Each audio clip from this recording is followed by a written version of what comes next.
கொடூரக்காரியான சித்தி. ஒரு அடர்ந்த காட்டுக்குள்ள சித்தியான மீனா காக்கா வாழ்ந்துட்டு வந்தது. அந்த ராட்சசக்காரியான மீனா காக்கா சின்னி மைனா என்ற இரண்டு குருவி குஞ்சுகளை உணவைக்காக ரொம்பவே கஷ்டப்படுத்திட்டு இருந்தது. ஒருவேளை அவங்க ரெண்டு பேரும் மட்டும் உணவு கொண்டு வரலனா ஒரு பெரிய கட்டையாலேயே அந்த காக்கா அவங்க ரெண்டு பேரையும் அடிக்கும் மற்றும் அன்னைக்கான இரவு நேரத்துக்கு உணவு தராது. அப்படி ஒரு நாள், இத பாருங்க சின்னி மைனா, எனக்கு எப்படியாச்சும் சாயந்தரத்துக்குள்ள சுவையான உணவு தேவை, அதனால சீக்கிரமா போய் கொண்டு வாங்க.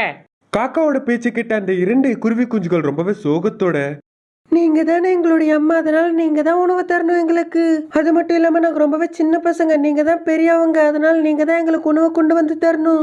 அந்த விதமா எதிர்த்து சொன்ன உடனே அந்த மீனா காக்காக்கு பயங்கரமா கோபம் வரும். எப்படி என்ன சொல்ல வரீங்க? நான் உங்களுடைய அம்மாவா? நான் ஒன்னும் உங்களுடைய அம்மா கிடையாது. உங்க அம்மா செத்துட்டா. நான் உங்களுக்கு சித்தி தான் அவன். அதனால நான் சொல்றதை தான் நீங்க கேட்கணும். அப்படி முடியாதுன்னு சொன்னீங்கன்னா இந்த வீட்ல இருந்து கிளம்பிடுங்க. நீங்க சித்தியா இருந்தாலும் எங்களுடைய தாய் தானே, அதனால நீங்க எங்க அம்மா தானே. நான் சொல்ற மாதிரி நடந்துப்பீங்களா இல்ல வீட்ல இருந்து போயிடுவீங்களா?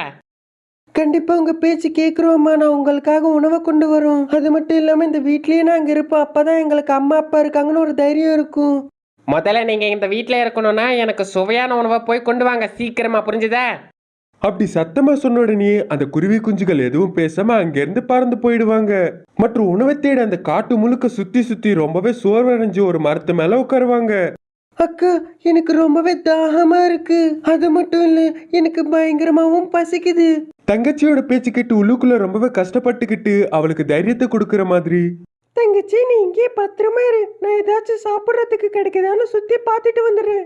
அந்த விதமா அந்த மைனா குருவிக்கு சொல்லிட்டு அந்த சின்ன குருவி காட்டு முழுக்க சுத்தி பார்த்துட்டு இருக்கும் போது ஒரு இடத்துல தண்ணியும் மற்றும் பழங்கள் தென்படும். அதே நேரத்துல கரைக்கு பக்கத்துல இறந்து போன மீன்களும் தென்படும். அதை பார்த்துட்டு ரொம்பவே சந்தோஷப்பட்டுக்கிட்டு மைனா குருவி ஆண்ட போய், மைனா, அது தென்படுற நதியா இருந்தா நமக்கு தேவைப்படுறது எல்லாமே கிடைக்குது. நம்ம ரெண்டு பேரும் சேர்ந்து போலாமா? அக்கா, எனக்கு ரொம்பவே பசிக்குது. நம்மளுடைய அம்மா நமக்கு உணவு வைக்காம 2 நாள் ஆகுதுக்கா.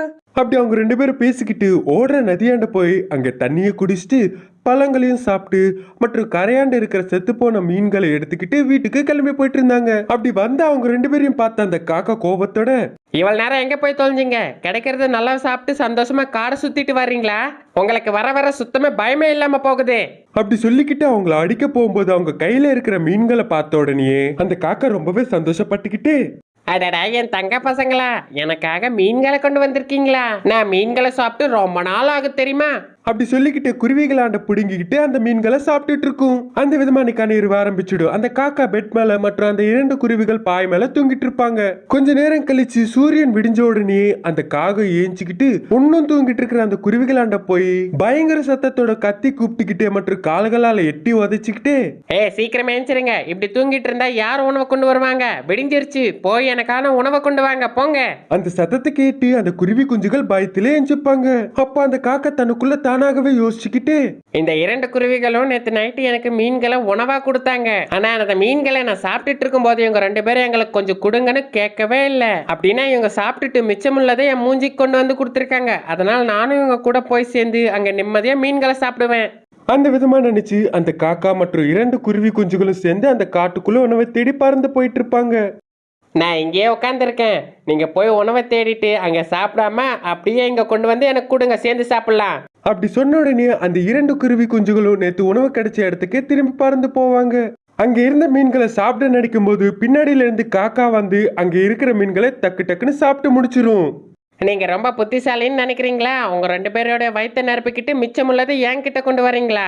அதனால இனியில இருந்து நான் சாப்பிட்டு முடிச்சக்கு அப்புறம் தான் நீங்க சாப்பிடணும். ஒருவேளை எனக்கு முன்னாடி நீங்க சாப்பிட்டீங்கன்னா. அப்படி சொல்லிக்கிட்டு ரெண்டு பேரோட கன்னத்திலயும் ஒரு அடி அடிக்கும். மற்றும் அங்க கீழே கிடந்த மீன்களை ஒண்ணு கூட தராம வேகமா அது எல்லாத்தையும் சாப்பிட்டு முடிக்கும்.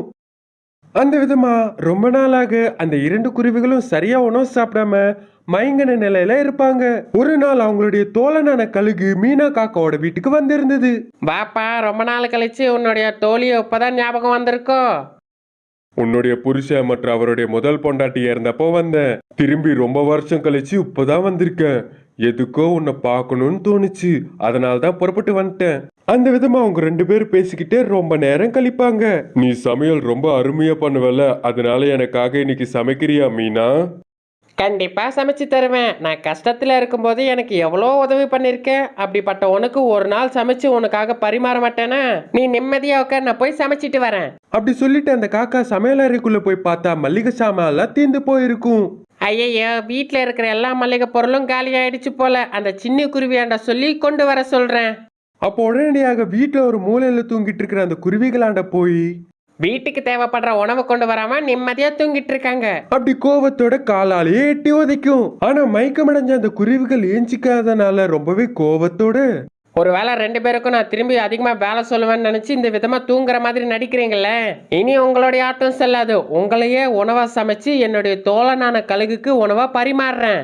அப்படி சொன்ன மாதிரி அந்த 2 குருவிகளோட தலைகளை வெட்டி சமைச்சு அந்த கழுகுக்கு பரிமாறி அந்த காக்காவும் சாப்பிடும். அப்படி அந்த சுவையான உணவை சாப்பிட்டுக்கிட்டே கழுகு சந்தோஷத்தோட, இந்த மாதிரி சுவையான உணவை என்னுடைய வாழ்க்கையில சாப்பிட்டதில்ல, உன்னுடைய கை பக்குவம் ரொம்பவே அருமையா இருக்கும்.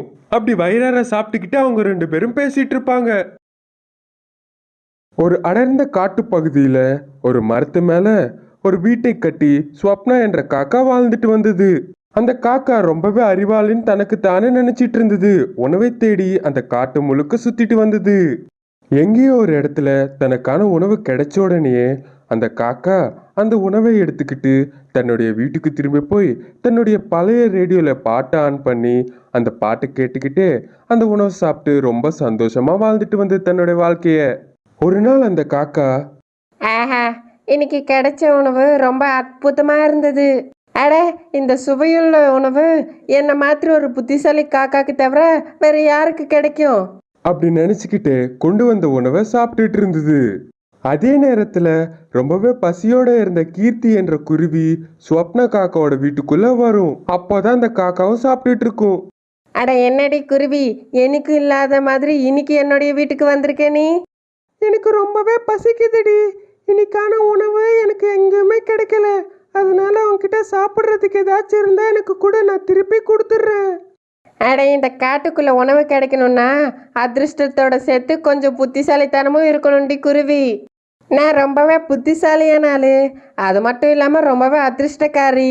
அதனால தான் இந்த காட்டுக்குள்ள எப்பவுமே எனக்கு சுவையான உணவு கிடைக்கும். அதை சாப்பிட்டு நான் ரொம்ப சந்தோஷமா இருக்கேன். ஐயோ காக்கா, நீ ரொம்பவே புத்திசாலின்னு நான் ஒத்துக்கிறேன். இப்போ எனக்கு ரொம்ப பசிக்குது, சாப்பிட்றதுக்கு ஏதாச்சும் குடுடி.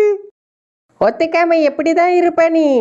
ஆனா உன்ன மாதிரி ரொம்பவே குள்ளமா குட்டியோண்டு குரலை வச்சுக்கிட்டு கலர் கம்மியா இருந்தா அருவி எப்படி வளரும், மற்ற அதிர்ஷ்டம் எப்படி இருக்கும்? அட, நீயே சொல்லு.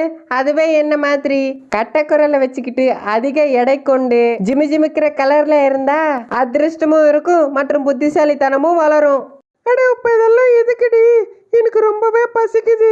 எனக்கு சாப்பிட்றதுக்கு ஏதாச்சும் தருவியா மாட்டியா? அதை மட்டும் சொல்லு. அப்படின்னா உனக்கு என்னுடைய பேச்சு மற்றும் என்னுடைய ஆட்டிடியூடு சுத்தமா புரியலன்னு நினைக்கிறேன். அட, என்ன சொல்ல வர நீ? உனக்கு அறிவில்லைன்னு எனக்கு புரிஞ்சு போச்சு. அப்படி கிண்டல் அடிச்சுக்கிட்டே சிரிச்சிட்டு இருக்கும். அதை பார்த்த குருவிக்கு பயங்கரமா கோவம் வந்து அங்க இருந்து கிளம்பி போயிடும். அப்படியே ஆகாயத்துல பறந்துக்கிட்டு மனசுக்குள்ள காக்காவை திட்டிக்கிட்டு போயிட்டு இருக்கிற அந்த குருவிக்கு வழியில பழத்தை பிடிச்சிக்கிட்டு பறந்து போயிட்டு இருக்கிற கிளி தென்படும். நீ யாரை திட்டுக்கிறேன்னு எனக்கு நல்லாவே புரிஞ்சு போச்சு. அவ ரொம்பவே முட்டாள். அவளை நீ எவ்வளவு திட்டுனாலும் உன்னோட வாய் தான் வலிக்கும். உன்னுடைய பசி தீராது. நான் பழத்தை எடுத்து வந்துட்டு இருக்கேன். வா, என்னுடைய வீட்டுக்கு போய் சேர்ந்து சாப்பிடலாம். அந்த காக்காக்கு ரொம்பவே திமிருடி. அதோடைய திமிரு அதுகிட்டயே இருக்கட்டும். நம்ம ஏன் கண்டுக்கணும், நீயே சொல்லு. அந்த விதமா சொல்லிட்டு ஒரு மரத்து மேல கட்டி இருந்த கூட்டுக்குள்ள அழைச்சிட்டு போகும் அந்த கிளி. அப்போ அந்த குருவி மற்றும் கிளி கட்டில் மேல உட்காந்து பழத்தை பறிச்சுக்கிட்டு சாப்பிடுவாங்க. ஒரு நாள் காட்டுக்குள்ள உணவை தேடிட்டு இருந்த அந்த காக்காவுக்கு ஒரு இடத்துல இறைச்சி துண்டு தென்படும். சந்தோஷத்தோட அந்த காக்கா மனசுல இப்படி நினைச்சுக்கும், அடடா, இன்னைக்கு வேற லெவல்ல இருக்க என்னுடைய அதிர்ஷ்டம். எப்பவுமே பொதுவா பன் துண்டு தான் சிக்கும், ஆனா இன்னைக்கு இறைச்சி துண்டே சிக்கிடுச்சு. இது போதுமே நமக்கு. அப்படி நினைச்சுக்கிட்டு பறந்து போய் அந்த துண்டை வாயால கவ்விட்டு தனக்குள்ள தானே சந்தோஷத்தோட இப்படி நினைக்கும். அட, இந்த இறைச்சி துண்டை இப்படி எடுத்துக்கிட்டு என்னுடைய வீட்டுக்கு போறது இந்த நேரத்துல ரொம்பவே கஷ்டம். போற வழியில ஏதாச்சும் ஒரு பறவை சந்திக்கும். இந்த துண்டை பார்த்த உடனே அதுவும் பங்கு கேட்கும். அந்த சண்டையை கேட்டு காட்டுக்குள்ள இருக்கிற மற்ற பறவைகளும் கிளம்பி வந்துருவாங்க. அப்போ என்னால இந்த இறைச்சி துண்டை நிம்மதியா சாப்பிட முடியாது. அதனால நான் இங்கேயே சாப்பிட்டு முடிச்சிடுறேன். அடடா, வர வர என்னுடைய புத்திசாலித்தனத்துக்கு அளவே இல்லாம போகுது. அப்படி நினைச்சுக்கிட்டு ஒரு மரத்து மேல உட்காந்து நிம்மதியா அந்த இறைச்சி துண்டு சாப்பிடலான்னு நினைக்கும் போது அதே நேரத்துல அந்த வழிய உணவை தேடி போயிட்டு இருக்கிற ஒரு கழுகுக்கு மரத்து மேல இறைச்சி துண்டோட உட்கார்ந்துட்டு இருக்கிற காக்கா தென்படும். அட அட, காக்கா கிட்ட இறைச்சி துண்டா? இன்னைக்கு என்னுடைய பசிய அந்த இறைச்சி துண்டை வச்சே நான் நிரப்பிடுவேனே. அப்படி மனசுல நினைச்சுக்கிட்டே அந்த கழுகு காக்கா ஆண்ட வரும். அது பக்கத்திலேயே இருக்கிற இன்னொரு கிளை மேல உட்காரும். வாயில வச்சிட்டு இருந்த இறைச்சி துண்டை பார்த்து அந்த கழுகுக்கு வாயில எச்ச ஊறும். எப்படியாச்சும் அந்த இறைச்சி துண்டை கைப்பற்றி இன்னைக்கான உணவை நிம்மதியா சாப்பிடணும்னு நினைச்சுக்கும் அந்த கழுகு. ஆனா அந்த காக்கா அந்த இறைச்சி துண்டை வாயால ரொம்பவே கெட்டியா பிடிச்சிட்டு இருக்கும். ஓஹோ, அந்த காக்கா இறைச்சி துண்டை வாயால ரொம்ப கெட்டியா பிடிச்சிட்டு இருக்கு. ஒருவேளை நான் மிரட்டினா பயத்துல அந்த இறைச்சி துண்டை எடுத்துக்கிட்டு இங்கிருந்து பறந்து போயிடும். எப்படியாச்சும் பக்குவமா இந்த காக்காவை டீல் பண்ணும், இல்லைன்னா எனக்கு தான் பெரிய பிரச்சனை. அப்படி கழுகு நினைச்சுக்கிட்டு காக்காவோட பேச ஆரம்பிக்கும். அட, என்ன விசேஷம் இன்னைக்கு? இந்த நேரம் அதுமா எங்களுடைய ஸ்வப்னா காக்கா ரொம்பவே அழகா தென்படுது. இவ்வளோ அழகா தென்படுறதுக்கான ரகசியம் என்னன்னு எனக்கு தயவு செஞ்சு சொல்லலாம்ல? அப்படி கேட்ட உடனே அந்த ஸ்வப்னா காக்கா எதுவும் பதில் தராம தன்னுடைய மனசுக்குள்ள இப்படி நினைக்கும். அட, வாயில நான் இறைச்சி துண்டை வச்சுக்கிட்டு எப்படி பேச முடியும்? அப்படி நினைச்சு அமைதியா இருக்கும். ஆனா கழுகு மட்டும் விடாது. அட, எங்க போயிட்டு வந்த காக்கா? இன்னைக்கு பார்க்க ரொம்பவே உற்சாகமா இருக்க, சொல்லு. அப்படி கழுகு கேட்கும். இறைச்சி துண்டி எங்க வாயிலிருந்து கீழே விழுந்துருமோன்னு பயத்துல அந்த காக்கா எதுவும் பேசாது. ஆனா திரும்பி அந்த கழுகு, ஓ காக்கா, குளிர்காலம் போயிடுச்சு, வெயில் காலம் வந்துடுச்சு. குக்கு விட உன்னுடைய குரல் ரொம்பவே அற்புதமா இருக்கும். அதனால உன்னுடைய பாட்டு பாடுறது கேட்டா நல்லா இருக்கும். எனக்காக ஒரு பாட்டு பாடு.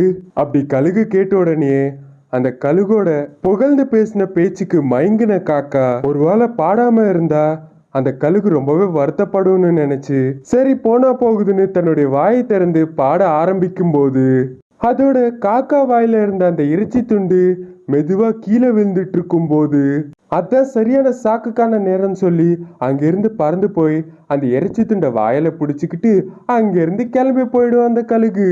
இதை அனைத்தும் பார்த்த அந்த காக்கா, அட திருட்டு கழுகு, இதுக்காடா நீ என்னை இவ்வளவு புகழ்ந்து பேசி என்னை பாட வச்ச? இத்தனை நாளா நான் ஒரு புத்திசாலி எனக்கு காக்கான்னு நினைச்சிட்டு இருந்தேன். ஆனா அது ரொம்ப பெரிய தப்பு. இப்பதான் புரியுது நான் எவ்வளவு பெரிய முட்டாள்னு.